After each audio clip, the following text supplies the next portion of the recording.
So, good morning. Good morning. Man, that wasn't very good. Good morning. Rich did a lot of public speaking. He started every speech exactly like that. So, Coach, this one was for you. So, welcome.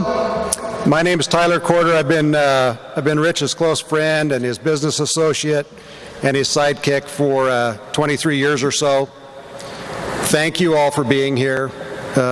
We appreciate you taking your time out today to come help us celebrate. One reminder, if you don't mind, if you'd check your cell phones, we would appreciate that. And, obviously this is a sad occasion, but today I really think it's more about celebration. Let's celebrate the fact that we had the pleasure to know a great man. Rich wouldn't want us to be somber. He wouldn't want us to be sad. I've been to a lot of funerals with Rich. Rich hated sad, weepy funerals.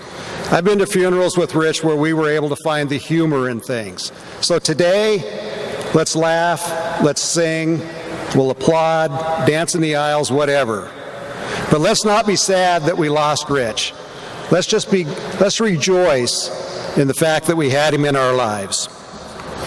So today we're going to hear about Rich's life, and we're going to watch a tribute video, and we'll hear from a couple of family members, and we'll enjoy some music, and we'll say a prayer, and we'll bid a fond farewell to our friend Rich.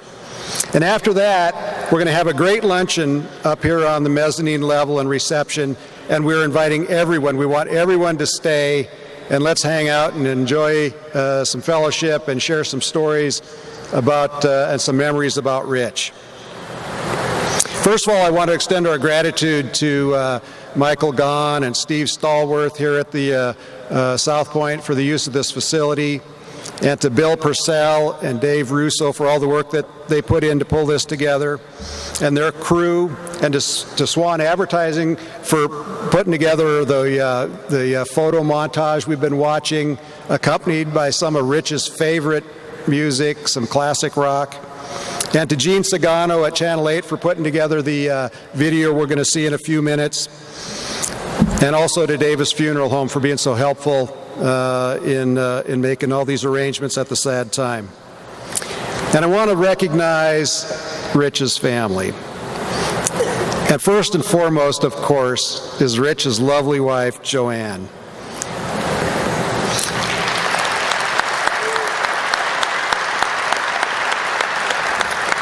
You know, Joanne's been the love of Rich's life for almost 35 years, since, as he told me, the way he described it to me when he first noticed her in 1981, as the hot chick on the UNLV campus. So Joanne, thank you for being such a wonderful companion for Rich and for helping him to achieve such great success. And Rich's son Bruce is here. A good friend, and Rich was very proud of Bruce and his three children, Kennedy, Noah, and Micah, and their mother, Becky Barone. And I want to just say, before I move on, to Kennedy, Micah, and Noah, that I don't know you well, but I know everything about you, because Rich talked about you all the time. I knew when you got an injury. I knew your successes. I knew about your athletic endeavors. It was awesome. He was very, very proud of you. And we also have here Rich's oldest brother, Jim, who we're going to hear from in just a little bit. And also Rich's sister, Kelly Welch, and her husband, Pat. And Rich's younger brother, Scott, and wife, Mary. And lots of nieces and nephews are here today with us. So I just want to extend my deepest condolences, of course, to the family. So Rich Abajian was born and raised in Walla Walla, Washington. And as he told me many times, Walla Walla, it's a town so nice, they named it twice. And Rich was, he loved sports as a youngster and was a good athlete. And today we're going to hear many great things about Rich. We're going to hear what a wonderful person he was. But you know, you never believe all of that if you don't hear, there's got to be some something about Rich that wasn't so great. So I've been thinking about what could I share with you about Rich that wasn't that great. So the only things I could come up with, and really they're kind of rumors because I don't know that I didn't hear them firsthand, but I understand that when he was a young man, he might have maybe got caught shoplifting some sunglasses. And that wasn't the worst part of it. The worst part of it was that he blamed it on his younger brother, Scott. And just a couple of months ago, Rich had John Barr and I pretty much doubled up in laughter as we listened to a story as he told us about how he and a couple of buddies, when they were young in Walla Walla, got caught by the local police siphoning gas out of cars. And in typical Rich fashion, he blamed it on the neighbor kid. We used to have this theory if we'd ever get in trouble on something, it was called lie and deny. So Rich was lying and denying. But that's all I could find that was bad about Rich. So there you have it. The rest of it's all good. Rich was a great athlete, and he went on after high school to play football at Walla Walla Community College. And he played there for 2 years, and he did well enough that he got some offers from four-year schools. He had offers from Colorado State and the University of Nevada, Reno. And Rich decided to go to Nevada, Reno and play football. And he played there for 2 years, and he did a great job. He was an outstanding defensive back there, and he graduated in 1975 with a degree in education. So after college, Rich went into coaching.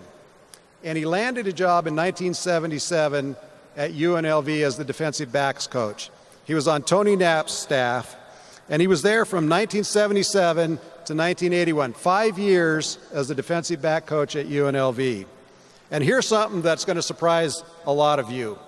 In the 5 years that Rich was a coach at UNLV, UNLV's record was 38 wins, 17 losses, and 2 ties. Almost a 70% winning ratio. In all the years since then, there hasn't been another football staff that's had as good a record as they had in those 5 years that Rich was at UNLV.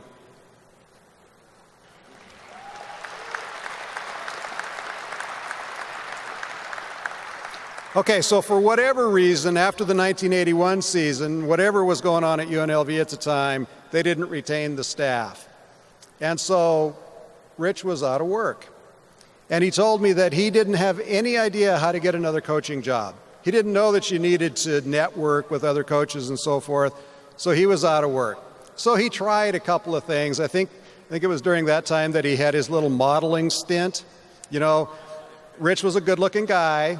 He had the body of like a Roman god, and he thought maybe he could parlay that into something, and so he tried modeling, but that didn't really pay the bills. And so then him and his buddy Sam Bova tried to sell exercise equipment, and that wasn't going so well either. So at one point, the way Rich described it to him, one day his dad said to him, he said, "Rich, cut the crap. Go get yourself a job selling cars." And that's how Rich ended up in 1983 down at Finley Oldsmobile talking to Cliff Finley. Now Cliff, in the way he will, said, "I don't make those decisions. You have to go see the sales manager." So Rich goes and sees Alan Lee. And I know that Alan's here today. And I want to say, Alan, thank you for hiring Rich back in 1983. Now, anyone that knew Rich knows that he knew nothing about cars. That's pretty odd for someone that was in the car business. But when he started, he didn't know the difference between a Dodge and a Ford and a Honda. He had no idea. But he liked people. He could relate to people. He had a gift of gab, and he became a pretty good car salesman. So after a little while, after a couple of years, he gets promoted to used car manager, and then ultimately to sales manager. And then in 1990, Cliff Finley got awarded the Saturn franchise, the new Saturn franchise for Las Vegas. It was going to open Saturn of West Sahara. And the way Rich described it to me is he sat and he watched as 4 or 5 people went one by one into Cliff's office. Cliff's shaking his head, but this is exactly how it happened. 4 or 5 people went in one by one, and Cliff offered them the job to run the Saturn store. And they all said, "Oh, no thanks. Nobody's going to be able to sell Saturns. That's just not going to work. You can't be successful selling Saturns." So as a last resort, Cliff offered the job to Rich. And so in 1990, Rich became the general manager of Saturn of West Sahara and opened the store in October of 1990 with 3 new cars on the lot. And so Rich is trying to figure out how to sell these Saturns. And after a couple of months, he convinces Arizona Charlies to use Saturns as their giveaway. That was going to be for their slot promotion. They would give away Saturns. And so that sold a few Saturns, but it got a little exposure. And so Rich said, well, let's put some on display at other casinos. And then he formed a promotions team. And the promotions team would go out to whatever events were going on in town. They'd go out to community events. They'd go out to charity walks, athletic events, and display the Saturns. And you know what? By 1992, Saturn of West Sahara was the #1 Saturn dealership in the nation. And they were #1. And under Rich's leadership, Saturn of West Sahara was the #1 top volume Saturn dealer in the nation for 4 straight years from 1992 to 95. And not just for the year, they were #1 every single month for 4 straight years. At the time, there were 2 Toyota dealerships in town. And, you know, Toyota has small cars and mid-sized cars and vans and SUVs and pickups. And at Saturn, we had 2 cars. We had the SC Coupe and the SL Sedan. And with those two cars and 1 location, Rich outsold the 2 Toyota stores combined. There were months that we sold 400 new Saturns. It was unheard of. There was no one else in the country doing what Rich was doing with Saturn. And so the success of that store propelled the growth of the Finley Automotive Group. Today, we've got 28 stores in 5 states and 1,700 employees, and all of that goes back to Rich Abajian.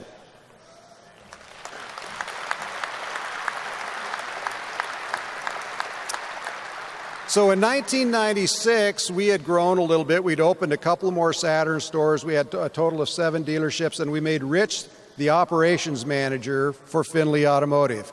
So Rich was the operations manager, and I was the CFO, and the 2 of us traveled around and ran the organization.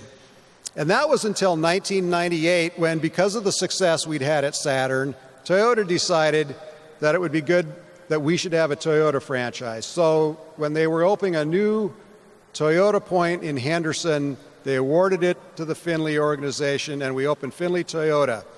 And as a reward for how instrumental Rich was in the growth, Cliff gave Rich the opportunity to buy in, and so he became a partner, and he became the general manager of Finley Toyota. And that's what Rich has been doing for the last 18 years. Now, just as an example of the success at Finley Toyota, since there's four Toyota dealerships in Las Vegas, and since Rich has been running Finley Toyota, we've been the top volume Toyota store in Las Vegas every single month since 1998.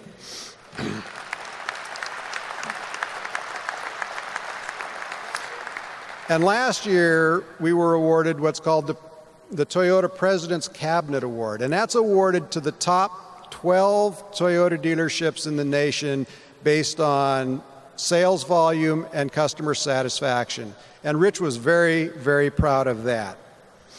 And our dealership is in the Toyota Denver region, and the Denver region consists of about, I think it's 11 states and about 75 dealerships, and it includes markets that are larger than Las Vegas, markets like Denver and Phoenix and Salt Lake City.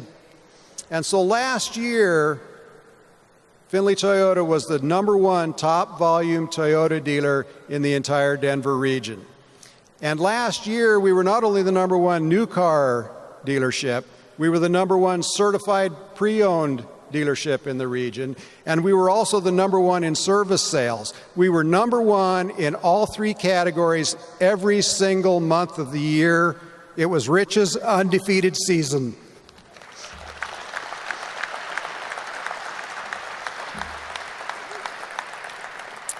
So to say that Rich was a success would be a little bit of an understatement. But I know this, and I know this as a fact. Some people will say this is my opinion, but I know it as a fact. Rich Abajian was the best automobile general manager in the nation.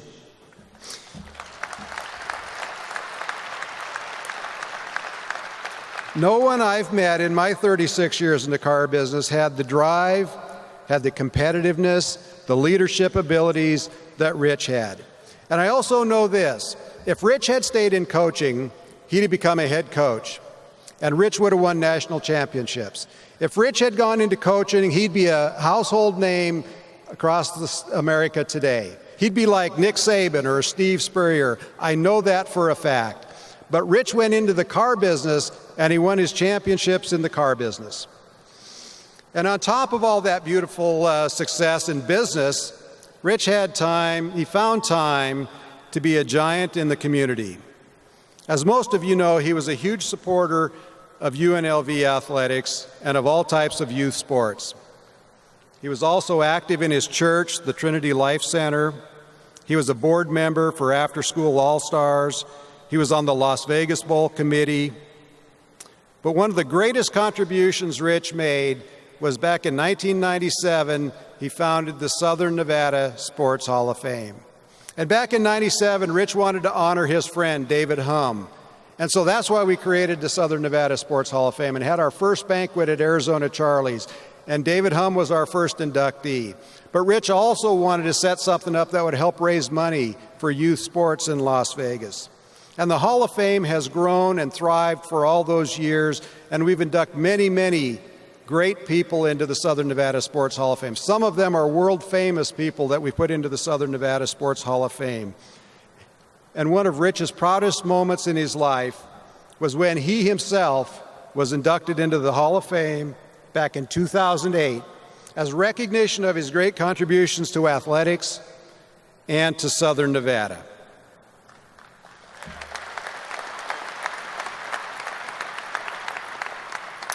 So at this time, I'd like to watch, we've put together a tribute video to see how some people can share some of their views and how Rich impacted their life. So I'd like to watch that video now.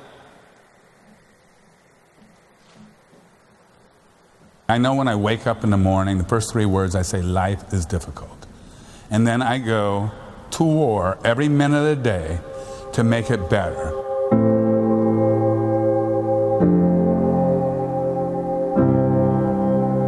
With Rich, we'd have a routine. He was very about routines, and we'd come in the morning, we'd have our sales meetings, we'd meet with 60, 70 salespeople. We would then go to breakfast with Tyler, and then we'd come back.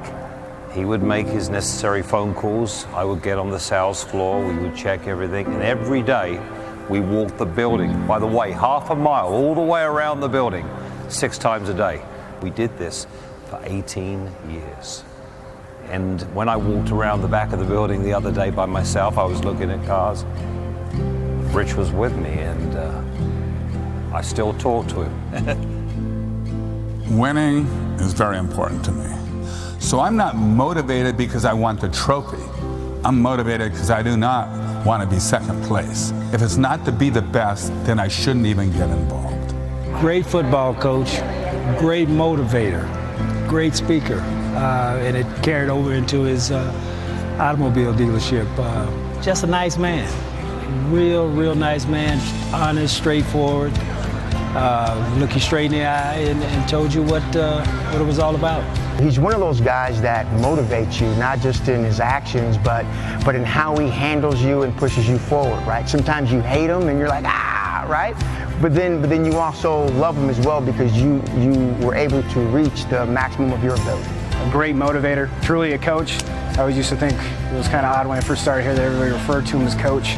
But after working with him and seeing how he conducts himself on a daily basis. I completely understand, why everybody called him coach, and because he was a coach, he was a leader, he was a great man to work for. But I first met Rich 37 years ago because I played football for him at UNLV, and he was just as intense then as he is now, as he was, and he was a great guy. He taught me a lot about integrity, treat people like you want to be treated. I called him coach all the time, even though I never played for him like many of the players that played for him, but he was my life coach. He would give me advice through bad times, and he stuck with me.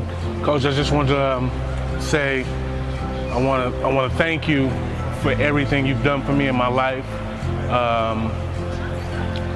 You're one of the best people I've ever known. I've known you for almost 10 and a half years now.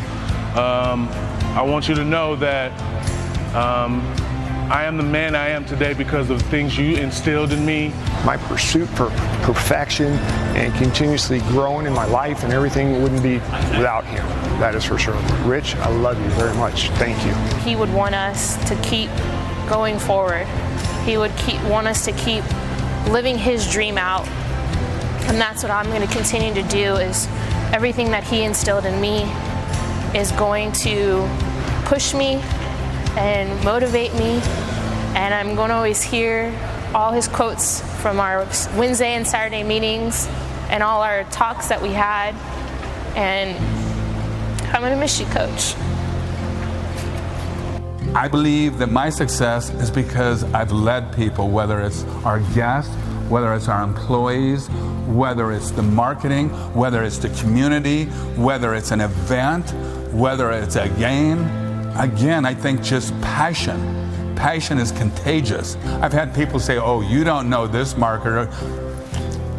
Line me up against anybody and let's see what I don't know. And what I don't know, I will make up with effort, focus, intensity, attitude, integrity, enthusiasm, and a desire to win like no other. The one goal he always had, and the one thing he always said to me, is to work like you're gonna live 100 years and to live like you're gonna die tomorrow. He was here 6 days a week, 13 to 14 hours a day. I mean, he made me want to work, He's here. It's like, if he can do it, we all can do it. Just hard work. That's what that man stands for, hard work. Successful, hard-working man. He brought the best out of everyone that worked for him. And I think that is part of why he was so successful in everything he did. He made everyone around him want to be the best version of themselves.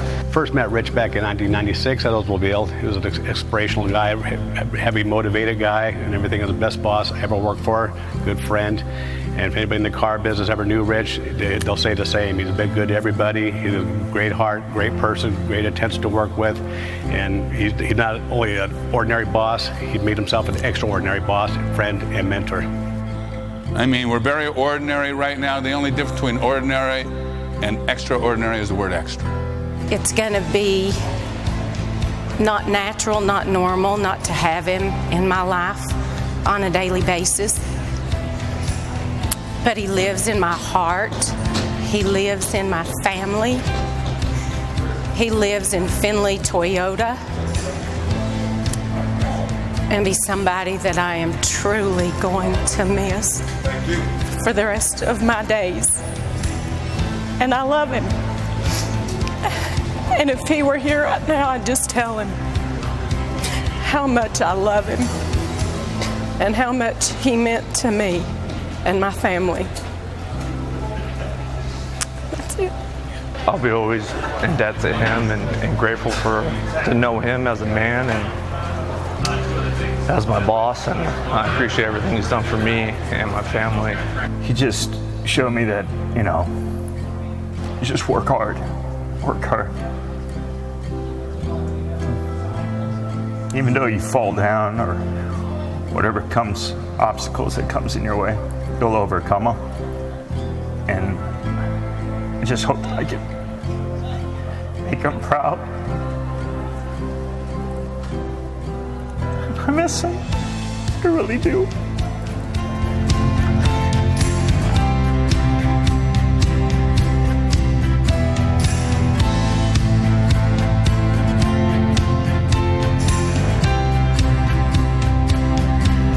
probably the worst dancer on the planet. Been on the dance floor with him.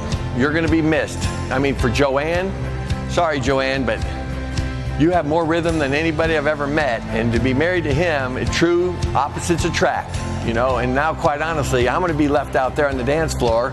And hell, you made me look good dancing. So you're going to be missed, and we're all going to keep dancing for you, my man. Every day, he makes me feel like a family. From the first day that I met him till a couple of days ago. Apparently, I'm not the only one feel this way. He did to everybody else, everybody he's been in touch with. He inspired me, he helped me, or helped other people as well, and he just left it empty and hollow. There's so much about him, so I can't cover it in enough words. Rich didn't judge his peers. He didn't judge anyone that he met. Instead, Rich accepted people for who they were and sought out the good in everybody.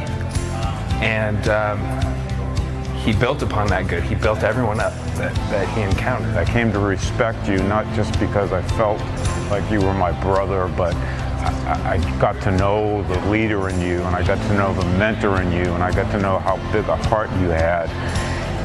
And I was so impressed that nothing could keep me from coming down here day after day, because the last thing I wanted to do was to let you down. The one thing that he really taught me was we're not in the car business, we're in the people business. And that was his saying, and I think we'll carry that on a long time, as long as this place is open. I believe in serving my employees and serving customers. If you motivate them and then help them succeed, miracles can be accomplished. In worst case, I should be loyal to them, and I need to earn their loyalty. I want people that want to compete, people that want to get better, people that want to outdo their yesterday today, but not as good as tomorrow. I want people that are focused. I want people with great attitudes. I want people that are enthusiastic. I want people that bring others up. When someone's down, I want someone that's going to lift me up. And I want people that care. And once you make it a people business instead of the car business, things start to happen. His teachings will live forever within me. I'm going to miss him. I'll remember him for the rest of my life. He's still with us forever. I wish I had a lot more time with him. He cared about everyone he touched. He was family. Your family will always be my family. Him and Joanne took me in like family. Just made me a better man. I'll carry those lessons with me my whole life. He's going to be missed very dearly. I will always love him. I owe everything that I have to Rich. Wouldn't be here today if it wasn't for him. He's always going to be in my heart. Thank him very much. I thank you. I love you. Thank you, Rich. We love you. Thank you, my friend. Everybody wants the prize. Let's make sure Finley Toyota and you are the ones who are willing to pay the price to get that prize. Let's have great days, everybody.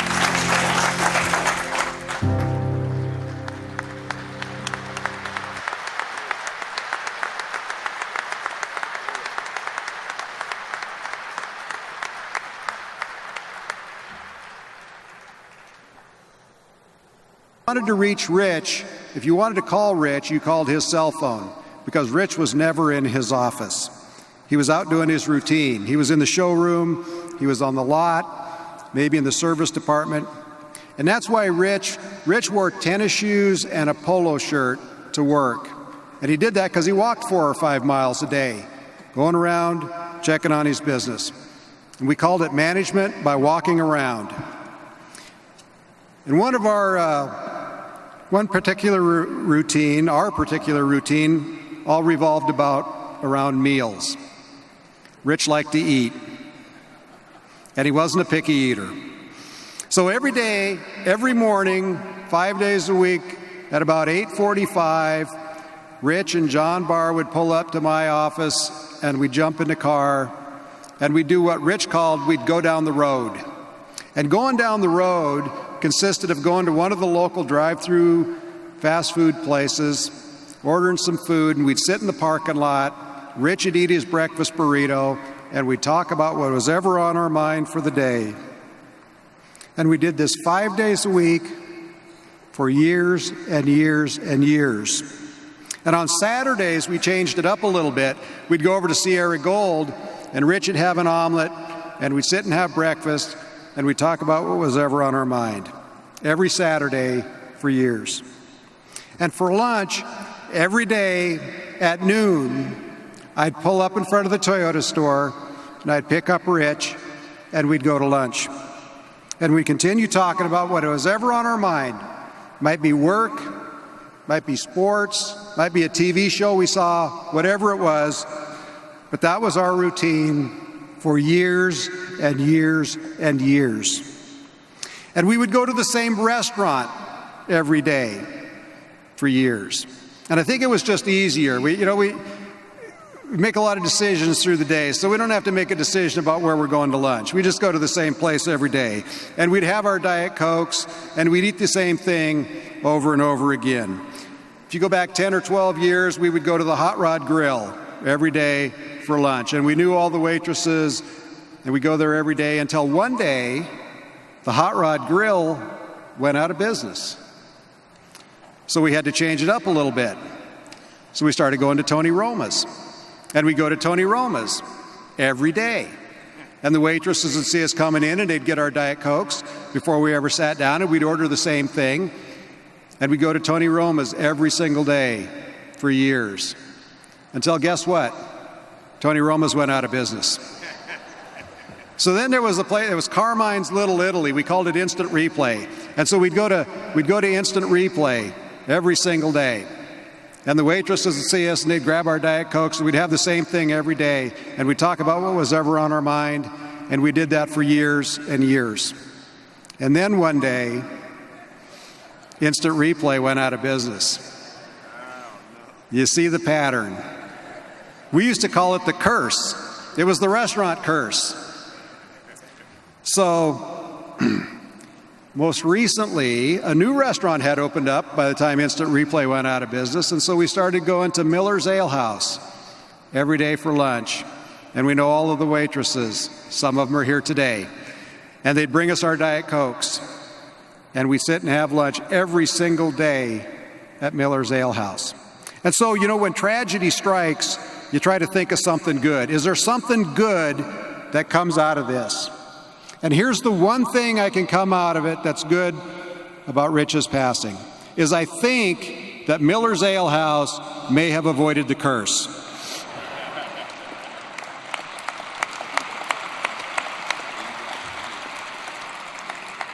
Okay, so I've done the math. I've tried to figure out how many times have I eaten with Rich. And I don't know. I'm guessing conservatively 15,000 times.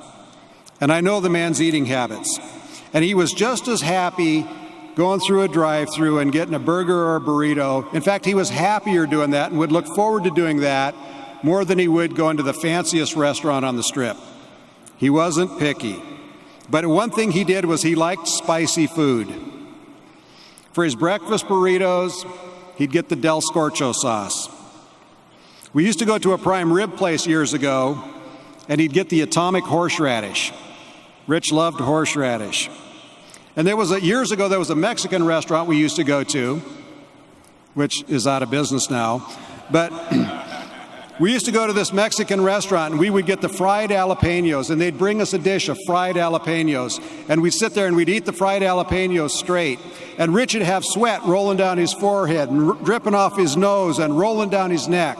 And he'd be wiping it away with his napkin, but he'd still be dipping into those fried jalapenos. And on our Saturday mornings when we'd go he'd eat his omelet, he would cover it with green Tabasco sauce. He loved green Tabasco sauce. And the last time I ate with him, the day before he died, of course, at Miller's Ale House, he had his usual chicken zinger salad with the Mount St. Helens sauce. So that's my personal memory.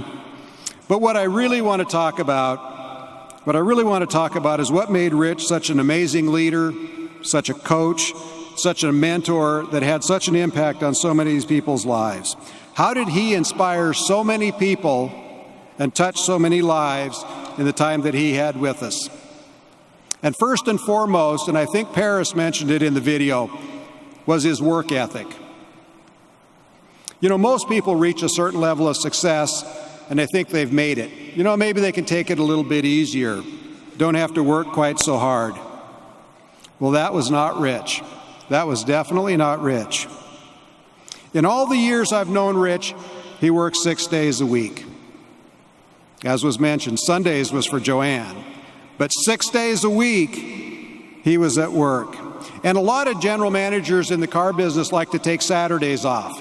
But you know what? Saturday is our most busy day. That's the busiest day. To Rich, Saturday was game day. And so there he was. And one of Rich's favorite sayings was that if your absence doesn't make a difference, then neither does your presence. You can't have a positive influence on your business if you're on vacation.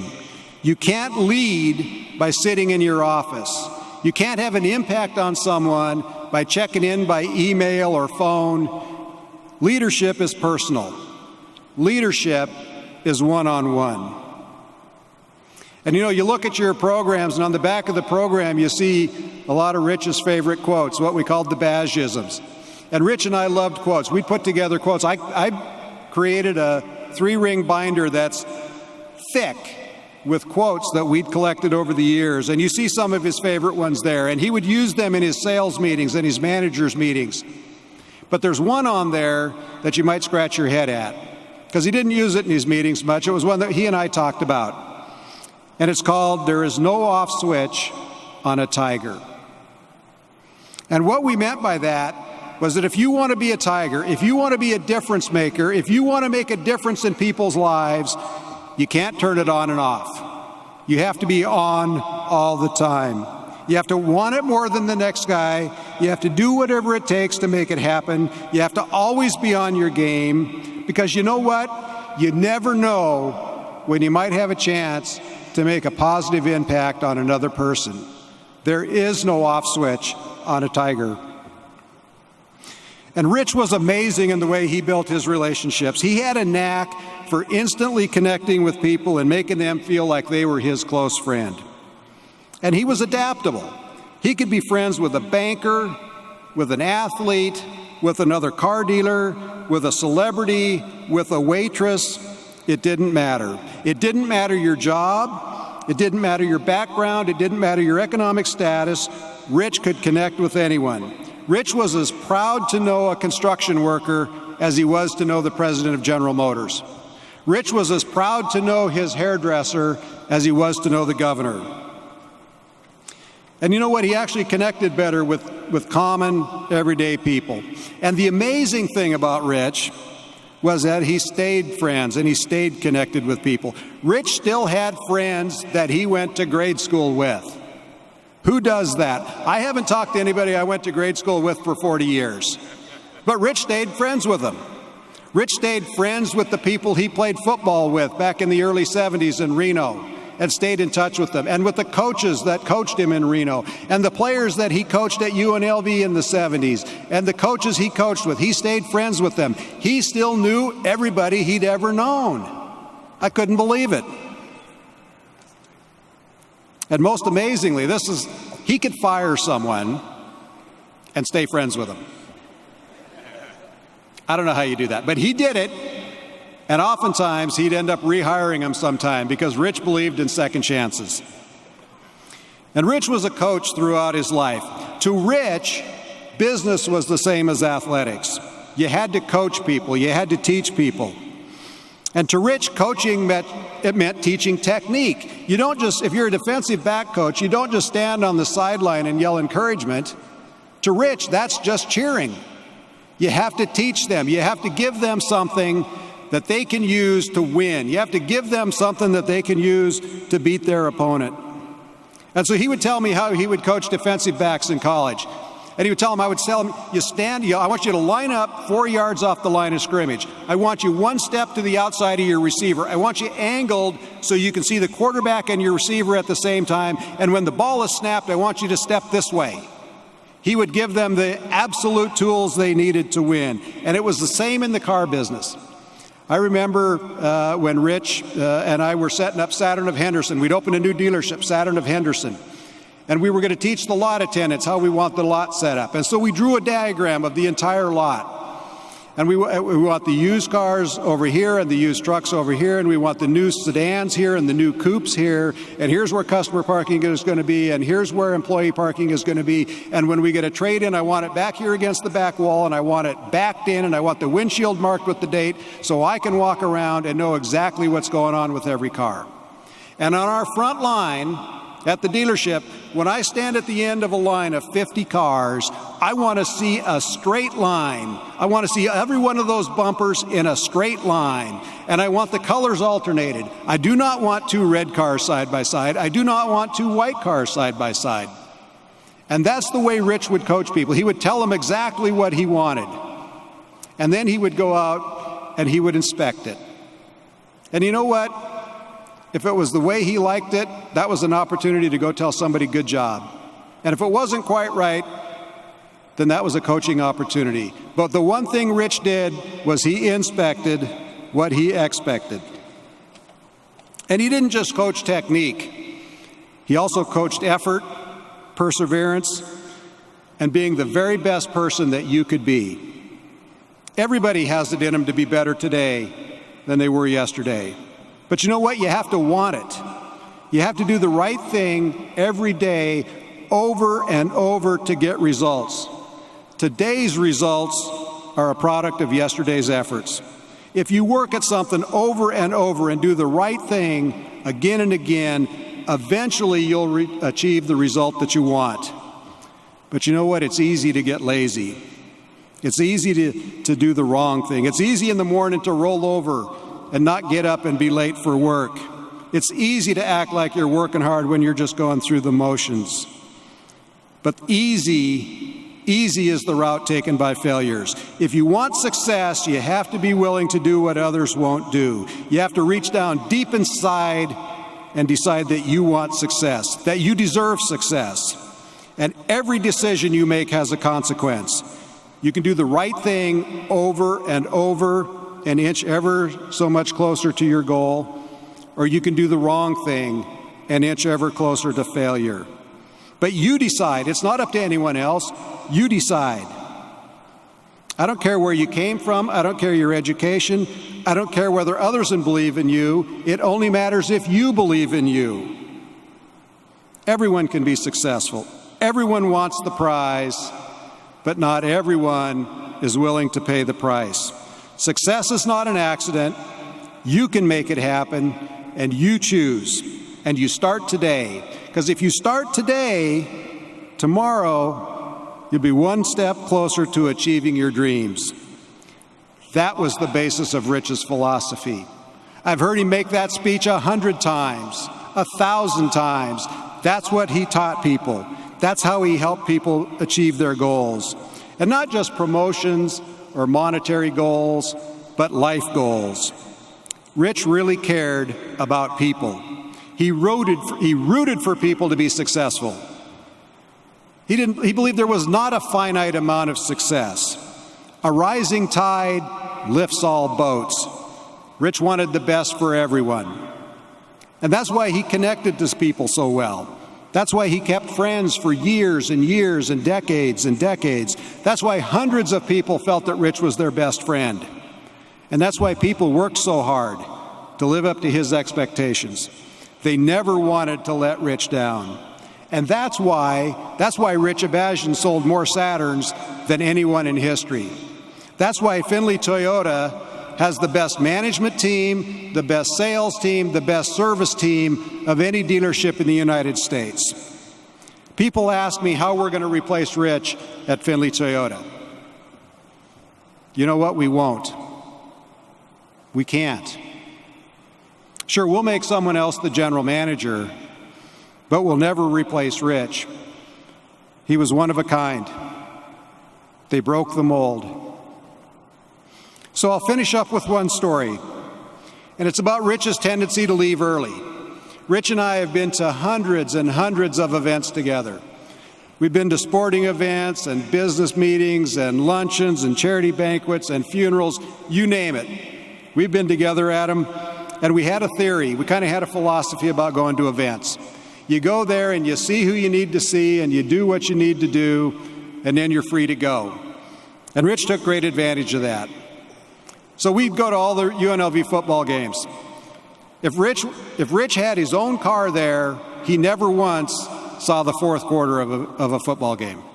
So we had this routine. We have a box out at the stadium. We go out to the stadium, and we get there early for all the home games, and we'd visit with the people that we'd invited, and we'd have a good time, and we'd laugh, and we'd eat and talk until the game started. We watched the first half, and at halftime, we'd visit some more, and people from other boxes would wander through, and we'd talk to them, and people from UNLV would come by. And so when the third quarter started, Rich figured he'd seen everybody he needed to see, and so I'd see him starting to check his watch. And about somewhere in the third quarter, I'd look over to Rich, and I'd get this. Just this little nod. And the nod meant, I'm gone. I'll see you later. And then he'd be gone. And if it was a charity banquet, it was the same thing. We'd get to the banquet early, and we'd visit with everyone, and we'd say hi to the host or the honoree, whoever it was. And Rich liked to eat, so we'd stay for the meal until the entree was served, and he'd eat the entree. But before dessert was served, I'd look over. It'd be that. And him and Joanne would make some excuse about their going to the restroom or whatever, and you wouldn't see him again, because Rich figured he had seen everybody he needed to see, and he'd done what he needed to do, and he was out of there. Now, funerals are more tricky, because you can't really leave a funeral until it's over, right? So, but the same premise applied. We'd get there, pay our respects, offer our condolences, do what we needed to do. But we had a strategy for picking. We'd scope out the venue when we got there. If it was a funeral home or a church or even an arena like this, we'd figure out where the best seats were. And I'll let you in on a little secret. The best seats at a funeral are near a side exit. Because that way, when the funeral's over and the family's making their way to the back, we can slip out the side. We would be back at work before most people ever got to the parking lot. And so obviously, when I got here today, I scoped out the arena. And I know where the best seats are. And I know who's sitting in them. Don't think I don't know what you're doing, Kevin Hicks. But I tell you all that because I think it's a metaphor for Rich's life. You know what? He came here, he saw what he needed, he saw who he needed to see and did what he needed to do. He inspired who he needed to inspire. He touched who he needed to touch, and he just left a little bit early. And we're sad. We're all sad for ourselves because we're going to miss Rich in our lives. And we're sad for those around us because they're going to miss Rich. But you know what? I really don't believe we should be sad for Rich. You know, Rich lived an amazing life, and he packed a lot into his 62 years. Rich had a loving wife, a loving family, and he loved them very much. He traveled the world. He laughed a lot. He had success beyond most people's dreams. And he had so many friends that we had to hold this service in an arena. So Rich did it right. We should all be so lucky to live such a life. Leon, let's have some music.